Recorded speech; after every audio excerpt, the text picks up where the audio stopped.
अस्सलाम वालेकुम प्यारे दोस्तों, मैं हूं आपका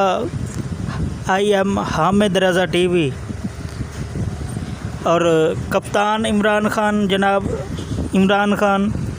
1 साल बाद अपने पुराने महल बनी गाला में तशरीफ़ ला चुके हैं, जिसके बाद 1 साल बाद जो बनी गाला की रौनकें थी वो अब दोबारा बहाल हो गई हैं। कप्तान ने अब मुस्तकिल इस्लामाबाद में रिहाइश रखने का फ़ैसला किया है, ताकि जितने भी केस हैं उनमें पेशी और वगैरह के लिए जो है लाहौर से जो निकलना पड़ता था, जो टाइम वेस्ट होता था, उससे बचत हो गए।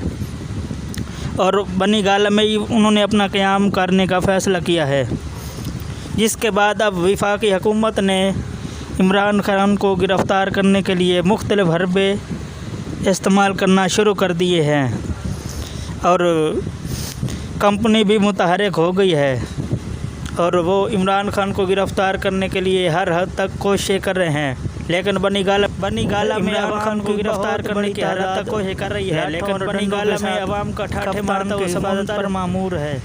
2-3 शिफ्ट इमरान खान की हिफाजत की सुबह से लेकर पूरी तैयार गए तक कप्तान की हिफाजत कर रहे हैं और वो कह रहे हैं हम इमरान खान को किसी सूरत भी गिरफ़्तार नहीं होने देंगे।